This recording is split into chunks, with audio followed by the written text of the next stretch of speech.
जी hello दोस्तों, मैं हूं कमर चीमा। उम्मीद है आप लोग ठीक होंगे। दोस्तों आज इम्पोर्टेंट कन्वर्सेशन है और वो ये है कि भारत जो है वो अपनी रिलायंस कम कर रहा है रशिया के ऊपर और वेस्ट के ऊपर जा रहा है for buying cutting edge weapons. और इस सिलसिले में इंडिया के अंदर काफ़ी ज़्यादा डिस्कशन भी हो रही है, बहस भी हो रही है। और इंडिया के जो डिफेंस एक्सपर्ट्स हैं, मेजर गौरव आर्य हैं, बहुत सारे और जो इस चीज़ पे कमेंट भी कर रहे हैं। और ये जो इंडिया ने अपने ऑर्डर्स रिड्यूस किए हैं रशिया से, इसकी क्या वजह है? पहली बात तो ज़ाहिर बात है, आपको अंदाज़ा होगा कि रशिया कॉन्टीन्यूसली मसरूफ़ है अपने आप को बचाने में, अपने आप को असला प्रोवाइड करने में, ताकि वो यूक्रेन के अंदर लड़ सके। एक बात। दूसरी बात यह है कि चाइना से सप्लाई तो इंडिया रशिया के असले के लिए आ रही है, लेकिन उस स्पीड में नहीं है। थर्ड, एक बड़ी चीज़ें कॉम्प्रोमाइज़ हुई हैं कि इंडिया जैसे इंपॉर्टेंट इत्तेहादी जो हैं रशिया के, वो सारे के सारे परेशान हुए हैं कि अगर इन केस रशिया इतना बड़ा सप्लायर नहीं है, रशिया का जो प्राइवेट सेक्टर है वो इतना बड़ा सप्लायर नहीं है कि वो जो जिसे कहते हैं ना कि at the time of war, जबकि उसको खुद भी चीज़ों की ज़रूरत हो तो वो दूसरों को चीज़ें सप्लाई कर सके। इस चीज़ ने बेसिकली परेशान किया है बहुत सारे लोगों को। सो इंडिया जो है वो अमेरिका की तरफ ज़्यादा शिफ्ट कर रहा है और रशिया से जो है वो पीछे हट रहा है। और ये एक समझें कि आप पॉलिसी शिफ्ट है इंडिया के अंदर। फॉर एग्ज़ाम्पल, अगर आपको इस चीज़ का अंदाज़ा हो, अगर आपको इस चीज़ का पता हो कि लास्ट कुछ अरसे में इंडिया जो है उसने बड़े पैमाने पे अपने आप को किया है, प्रमोट किया है कि वो अमेरिका के करीब तरीन इत्तेहादियों में से है। और आपको याद है कि इसके हवाले से बहुत सारी डिस्कशंस भी हुई हैं कि ये जो इंडिया ने ये सोचा है कि हमें रशिया से जिसे कहते हैं ना पीछे हटना चाहिए। मिसाल के तौर पे कुछ ऐसे हेलीकॉप्टर्स थे, एडवांस फाइटर जेट्स थे, जो कि कुछ अर्सा पहले प्रोग्राम अब कैंसिल हो गया कि वो नहीं होंगे, बनाएंगे। फिर अगर आप देखें कि जो लोग समझते हैं कि जो प्राइवेट सेक्टर की जो पार्टनरशिप एंड कोऑपरेशन थी उसके ऊपर भी हुआ है। एक सेपरेट प्रपोजल चल रहा था कि न्यूक्लियर पावर्ड जो सबमरीन है वो रशिया से आएंगी और इंडियन क्रू को ट्रेन करेंगी। वो भी सुनने में आ रहा है कि नहीं चल रहा। और ये देखें, सुनने में आ रहा था कि 2 वॉरशिप्स और बैटरीज जो थी और एंटी मिसाइल शील्ड जो थी, जो ऑर्डर की गई थी पहले यूक्रेन की जंग से, ये ऐसी आउटस्टैंडिंग आइटम्स हैं जो कि स्टिल वहाँ पड़ी हुई हैं और ये रशिया से आनी है। सो जस्ट मैं आपको इस चीज़ पे बता दूं कि अगर इंडिया ये महसूस कर रहा है कि वो need to step back and हम ये असला नहीं ले सकते और रशिया हम तक पहुंच नहीं पा रहा, तो इसको आप अंदाज़ा लगाएं। अभी हाल ही में जब prime minister Modi and doctor Jaishankar and पूरे का पूरा स्टाफ जो है वो गए वहाँ पे, अमेरिका रशिया गए, तो वहाँ पे डिस्कशन शुरू हो गई कि भाई साहब बायलैटरल ट्रेड को $100 अरब पे लेके जाना है। तो क्वेश्चन ये पैदा होता है कि किस लेवल पे उस ट्रेड को लेके जाना है, क्योंकि अगर आप देखें कि इंडिया जो है वो तेल ज़्यादा खरीद रहा है, तो इंडिया ने अपनी जो बायलैटरल ट्रेड है उसको $55-60 अरब तक भी लेके गए हैं। लेकिन उसमें ये चीज़ आ रही थी कि जो बैलेंस था वो was in the favour of वो इंडिया रशिया के फेवर में था। इंडिया कह रहा था जी कि हमें क्या मिल रहा है इससे, हम तो आपसे बहुत कुछ खरीद रहे हैं। सो क्वेश्चन ये है कि और देन फिर रशिया को ये भी एक प्रॉब्लम आई कि इंडिया को अपनी प्रॉब्लम है, रशिया को अपनी प्रॉब्लम है। रशिया को ये प्रॉब्लम आई कि उन्होंने कहा जी कि हमारा तो बहुत सारा जो पैसा जो हमने इंडियन रुपए में चीज़ें भारत ने हमसे खरीदी हैं, वो पैसा तुम्हारा इंडिया के अंदर पड़ा हुआ है, तो उस पैसे को यहाँ से विड्रॉ कैसे करना है। अब इंडिया, आपको पता है कि दुनिया के बड़े इंपोर्टर में से, आर्म्स इंपोर्टर में से रहा है। इस चीज़ का आपको अंदाज़ा होगा। कहा जाता है कि किसी वक्त 36% जो इंडिया की जो आर्म इंपोर्ट थी वो रशिया से हुआ करती थी। ठीक है जी। और ये एक चलता रहा है कॉन्टीन्यूसली, इंडिया की डिपेंडेंस रशिया के ऊपर चलती रही है। लेकिन अब क्योंकि हालात थोड़े बदल गए हैं, अब जितनी भी वेस्टर्न ममालिक हैं उन्होंने दरवाजे खोल दिए हैं इंडिया के लिए। और वो दरवाजे इसलिए खोले हैं, एक तो इंडिया जो है वो अमेरिका का इत्तेहादी बार बार बन रहा है मुख्तलिफ जगहों पे। जब last year prime minister Modi गए थे तो global comprehensive strategic partnership India और रशिया ने इंट्रोड्यूस कराई थी। तो ये एक पॉइंट आप समझ लें कि आपके सामने आता है, ये एक पॉइंट आपके सामने है जिसको देखते हुए अब इंडियन और अमेरिकन पार्टिसिपेट कर रहे हैं। अच्छा, दूसरी तरफ देखें तो इरिटेंट्स भी बड़े नज़र आते हैं। अगर आप अदानी की तरफ देखें तो इरिटेंट नज़र आता है। अगर इंडिया की जो लिमिट, इंडिया को के लिए चैलेंजिंग पोजीशन बांग्लादेश में लाई गई है, तो इंडिया के लिए वो भी प्रॉब्लम है। सो इंडिया की जो मूव है कि वो रशिया से पीछे हटे, ये सब जगहों पे नहीं है, लेकिन ये आपके सामने है। सो अब जारी बात है, चीप एनर्जी इंडिया की प्रायोरिटी है और वो करते रहेंगे। और दूसरा ये है कि दोनों मुल्क जो हैं वो आपस को एक दूसरे को कहते रहे। अगर आप देखें रिसेंटली पुतिन जो है वो बार बार बेट फेंकता मोदी को। देखिए, नरेंद्र मोदी किसी के बारे में नहीं सोचता, वो सिर्फ इंडिया के बारे में सोचता है। ना वो अमेरिका के बारे में सोचता है, ना वो चाइना के बारे में सोचता है, ना वो रशिया के बारे में सोचता है, वो सिर्फ और सिर्फ इंडिया के बारे में सोचता है। कई मुल्कों को बड़ी गलतफहमी हो जाती है। फॉर एग्जांपल, पुतिन को ये गलतफहमी है कि वो जी, पुतिन को गलतफहमी नहीं है, बेसिकली पुतिन बेट फेंकता है, पत्ता फेंकता है मोदी साहब को कि देखो वो जो है ना स्ट्रेटेजिक ऑटोनॉमी की बात करता है, अपने नेशनल इंटरेस्ट की बात कर रहे हैं। बेसिकली वो इंडिया को प्रमोट कर रहा है कि you should keep staying with the Russians, Russia के साथ रहो। अमेरिका से आज अगर तुम्हें कुछ ऑफर्स मिल रही हैं तो वो ना लो, और अगर ले रहे हो तो ऑटोनॉमी रखो। This is what he saying. वो जब ये कहता है ना कि नरेंद्र मोदी स्ट्रेटेजिक ऑटोनॉमी की बात करता है, वो ये कह रहा है कि इसको जारी रखो और हमसे पीछे ना हटो। जो मैं आपको मिसालें दे रहा हूँ कि बहुत सारा ऐसा वेपन जो था कि इंडिया जो शिफ्ट मार रहा है यूएस बेस्ड सप्लायर्स के ऊपर, तो इंडिया को इस चीज़ का भी पता है कि अमेरिका सदा मेरा सप्लायर नहीं रहेगा। इंडिया को इस चीज़ का भी पता है कि अमेरिकन जो हैं वो ये करेंगे कि वो जो सप्लाई मुझे देंगे उसको बाद में लिवरेज के तौर पे इस्तेमाल करेंगे।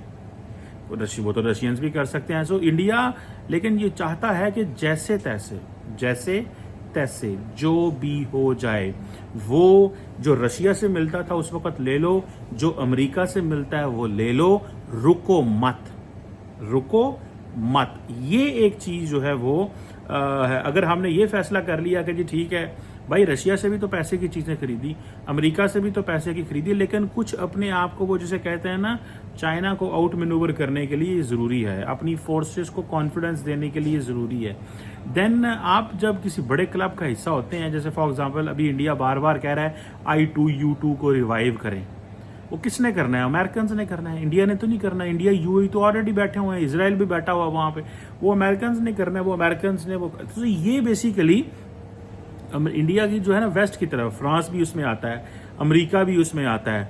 और इसमें अगर आप देखें कि तकरीबन आपको पता है $20 अरब की जो डिफेंस इक्विपमेंट है इंडिया खरीद चुका है तकरीबन। और इसमें ये भी देखें कि ये जो 31 लॉन्ग रेंज ड्रोन जो इंडिया ने लिए वो तो $3 अरब के वो तो जो भी रिसेंटली इन्होंने लिए।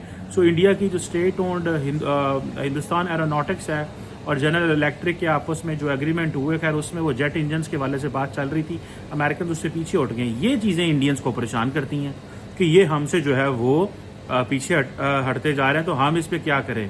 सो रशियन मेड जो वेपन्स हैं वो अमूमन सस्ते होते हैं, वेस्टर्न ज़रा थोड़े महंगे होते हैं, लेकिन असल में इंडिया का प्रॉब्लम है सप्लाई चेन। इंडिया का प्रॉब्लम यह है कि हमें कैसे जल्दी चीज़ें मिलें। How can we get all these things immediately, हम कैसे ये जल्दी चीज़ें लें ताकि हमारा जो एक वो जिसे कहते हैं ना लॉन्ग टर्म हमें फ़ायदा हो सके।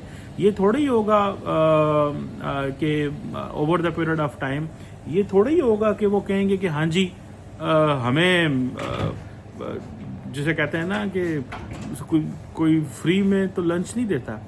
सब इंडिया के पास भागेंगे, इंडिया अपनी अब मर्जी करेगा, वो अमेरिका के पास जाएगा, वो फ्रांस के पास जाएगा, रशिया से थोड़ा पीछे हटेगा, रशिया के साथ सस्ता तेल लेगा। जब इंडिया को रशिया से वो मिलता था, वेपन मिलता था और कोई नहीं देता था, तो वो इंडिया उनसे लेते थे।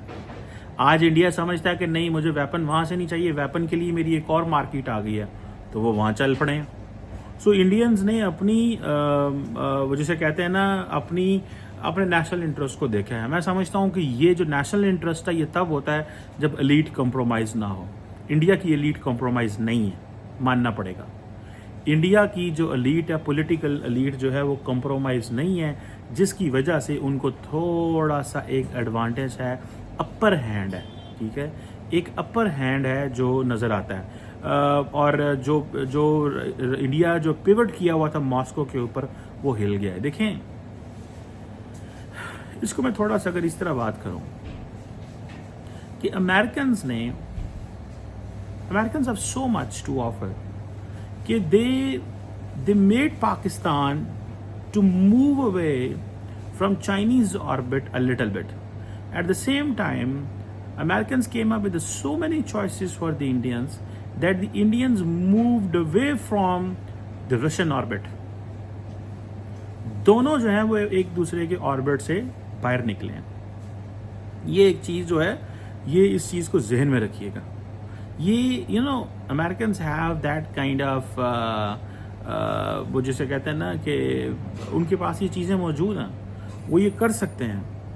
सो मॉस्को से निकालना और निकाल के तो उनको कहना कि जी अब तुम अमेरिकन ब्लॉक में आ जाओ प्रॉपरली, ये बड़ी बात होती है. लेकिन इसमें जारी बात है कि मैंने आपको बताया कि इंडिया की अपनी लीड कॉम्प्रोमाइज़ नहीं है. दूसरा, अमेरिका से दी हुई जो चीज़ें हैं उसको नो नहीं कर सकते. तीसरा, इसमें जो है जो जिसे कहते हैं ना कि रशिया से वो ताल्लुकात ख़राब थोड़े कर रहे हैं. वो कहते हैं हम तो तेल ले रहे हैं लेकिन असला वहाँ से लेंगे. अब कौन छोड़ेगा अमेरिकन असला? कौन छोड़ेगा अमेरिकन असला? और जब जैक सलिवन इंडिया को ये कहते हैं कि भाई साहब इस चीज़ को ज़हन में रखिएगा, there will come a time, Jack Sullivan कह रहा है there will come a time that the Russians will not stand with you when there is a war with China, so make sure you need a partner. तो India को ये बातें बड़ी attract करती हैं. इंडिया इस बात को बेशक माने ना, लेकिन इंडिया को ये अट्रैक्ट करती हैं कि रशिया कॉम्प्रोमाइज़ हो सकता है. उसकी वजह ये है कि रशिया का सिवाय चाइना के कोई भी नहीं है दुनिया में. इंडिया को तो रशिया भी ऑफर करेगा, इंडिया को तो अमेरिकन भी ऑफर करेंगे, फ्रांस भी ऑफर करेगा, ऑस्ट्रेलिया भी करेगा, बरतानिया भी करेगा, हर एक करेगा. लेकिन क्वेश्चन ये है कि वो कहते हैं कि तुम्हारे साथ वो खड़े नहीं होंगे. सो make sure you, India and the United states and the other western partners have enough and sufficient trust and have sufficient relations हों कि आप ये चीज़ें कर सकते हो. ठीक है ना जी. सो ये जो यूक्रेन के अंदर जंग है, ये जो बड़ी है, इसने बेसिकली रशिया को कॉम्प्रोमाइज़ कर दिया. कॉम्प्रोमाइज़ कर दिया कहाँ पे? सीरिया के अंदर. कॉम्प्रोमाइज़ कर दिया कहाँ पे? वो जो बहुत सारे जो लोग थे जो समझते थे कि इंडिया जो है वो हमें रशिया से वेपन्स मिल सकता है, वो सारे कॉम्प्रोमाइज़ हुए हैं. इवन कि ईरान बहुत परेशान है. यही बात है कि वो ये समझते हैं कि हमें तेल वहाँ से लेना चाहिए, हमें जो असला वहाँ से लेना चाहिए, क्योंकि रशिया तो कॉम्प्रोमाइज़ हो गया. जब रशिया कॉम्प्रोमाइज़ होता है तो फिर आप ये जहन में रख लें कि then there is nothing left for its partners. आज ईरान कितना कॉम्प्रोमाइज़ है, आपको पता है ईरान इतना कॉम्प्रोमाइज़ है. जब उन्होंने देखा कि सीरिया के तो बुरे हालात हैं, कल को जो रशियंस हैं वो प्रोवाइड नहीं कर सकते. कल को अगर अमेरिकन एंड इंडियन इजरायली जाएँ तो वो शाम से पहले हर चीज़ उड़ा के रख दें, हर चीज़ उड़ा के रख दें वहाँ पे. ये एक ऐसा मसला हो, वो हर चीज़ को उड़ा के रख दें और इतनी बड़ी मुश्किल पैदा कर दें, इतना बड़ा चैलेंज पैदा कर दें फॉर दी जो हैं क्या नाम है उसका यार, फॉर दी इरानियंस की आपकी सोच हो सकती है. सो मुझे ये लगता है कि over the period of time Indians ने इस चीज़ को महसूस कर लिया है कि रशिया से तेल लेते रहो, रशिया के पॉकेट में पैसे डालते रहो, make Russia rich by buying more cheap oil, export it. इसको फिर एक्सपोर्ट करो. जब तुम इसको एक्सपोर्ट करोगे तो तुम रेवेन्यू जनरेट करोगे. लेकिन अगर तुम ये जो मैं आपको कह रहा था ना कि रशियंस कहते हैं कि थोड़ा पीछे इंडिया ऑटोनॉमी, स्ट्रेटेजिक ऑटोनॉमी की बात करता है, वो इसलिए करता है रशियंस, वो इसलिए कर रहे हैं बिकॉज उनको पता है कि ये हमारे हाथ से निकल रहे हैं. तो इनको कहें कि भाई तुम जाओ मत, तुम तो बड़े बहादुर मुल्क हो, तुम तो बड़े दलेर हो. इंडियंस कभी भी पुटिन की इन बातों में नहीं आने वाले. इंडियंस मार्केट में खड़े होके रशिया के हक में बात ज़रूर करते हैं कि जब वेस्ट जो है वो अमेरिका को आर्म कर रहा था या पाकिस्तान को आर्म कर रहा था तो सिर्फ रशिया ही हमें देता था. ये बेसिकली इंडिया ने एक लॉजिक रखी हुई है, एक लॉजिक है, एक पॉइंट है, एक ब्राउनी पॉइंट है ये, ताकि रशिया के साथ अनइंटरप्टेड चीज़ें कर सकें. और जारी बात है उसकी हिस्ट्री भी है. लेकिन ऑन ग्राउंड उन सबको पता है, कि भाई साहब it's not an easy thing. ये कोई इतना आसान चीज़ नहीं है. आपको वन वे और the other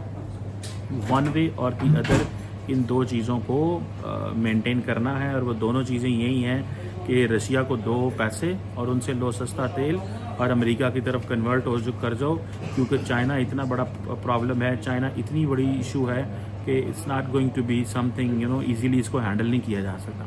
so I think this is what I believe ये है। बहरहाल let's see how things further unfold, ये चीज़ें कैसे चलती हैं। लेकिन इंडियंस जो हैं they are making a big strategic move, ये बड़ी स्ट्रेटेजिक मूव है जो वो कर रहे हैं। And it's something which is challenging, and it is something that is telling कि इंडिया की जो डायरेक्शन है वो बिल्कुल बदल गई है। इंडिया एक बिल्कुल डिफरेंट लाइन लेंथ पे चल पड़ा है, और उसमें वो अपने नेशनल इंटरेस्ट को अहमियत देते हैं, और उनकी एलीट कॉम्प्रोमाइज़ भी नहीं है। याद रखें, जब भी किसी मुल्क की एलीट कॉम्प्रोमाइज़ हो जाए, वो फॉर वन रीज़न और दी अदर, उसके लिए रीज़न कोई भी हो सकती है। जब एलीट कॉम्प्रोमाइज़ हो जाए तो समझो तुसी गए, फिर नहीं तुसी बचते। बिकॉज वो एलीट का 100, 200, 400, 600 बंदा होता है, वो लोग कॉम्प्रोमाइज़ हो जाते हैं। वो 600, 1000, 2000 बंदा कॉम्प्रोमाइज़ हो जाए तो समझें फिर आप अल्लाह अल्लाह ते खैर सल्ला, फिर मुल्क भी गया। तो so far Indian elite is not compromise, this is what I can conclude.